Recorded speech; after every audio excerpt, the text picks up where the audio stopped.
Let's talk about what's going on right now in Washington.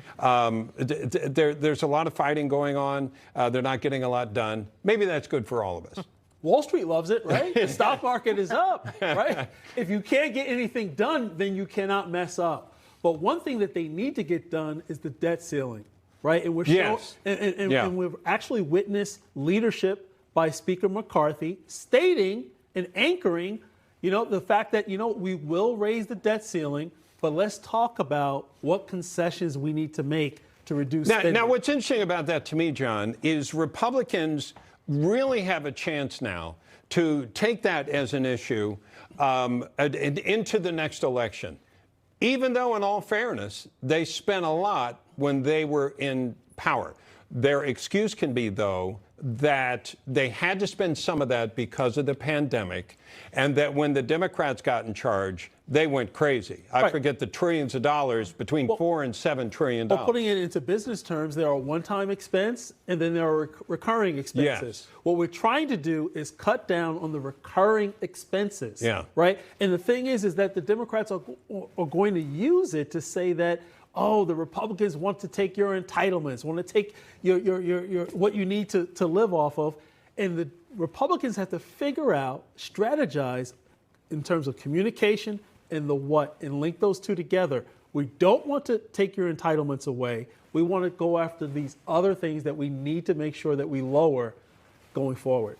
Yeah, Melanie, political analysts are saying that no matter what side of the aisle you are on, Americans are going to be voting literally from with their pocketbooks in mind, their bank accounts in mind, their diminishing 401ks in mind in this next election. How does the GOP get ahead here?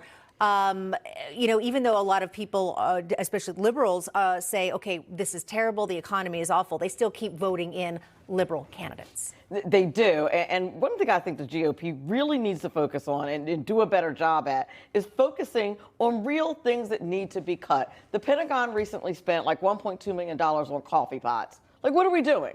There are real things. Remember the $600 toilet? Oh, I remember Yes. the toilet. I think it was the toilet seat, not even the whole toilet. There are actual real waste in the government, and the GOP would do themselves well to focus on those things. I believe Senator Rand Paul, who does like a government waste a report every year, take that entire report and cut it from the budget. Yeah. If they wanted to show some real spunk and some real dedication to cutting down money from the taxpayers, do that, because that is a waste. And Melanie makes a great point, right? We need procurement reform. Yeah. The lowest bidder, that's actually scammed at the federal, state, and local level all the time. Yeah. Why? Because it's already rigged, as President Trump they write the contract so that only a certain contractor will get the contract. Exactly. A subcontractor. So they narrow the pool, so there's only a handful of individuals who are actually working in concert together, right? Yeah. And they actually submit high bids, like a toilet seat for like $600, a hammer but only this toilet seat will fit those specs. That toilet. It's written in a Maybe way. we need to figure out, how does the government outsource some of that, right?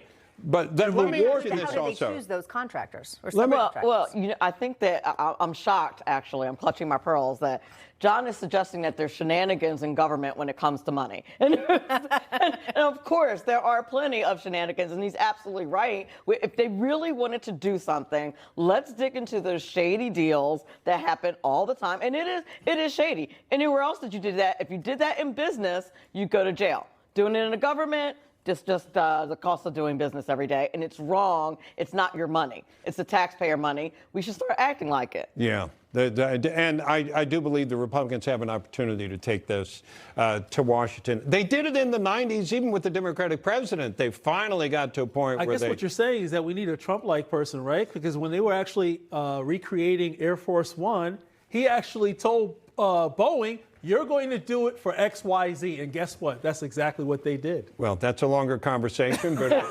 because I know some of the people that were involved, but we'll have that another day. John Burnett, Melanie, Collette, thank you so much for joining us. Always great to have you both.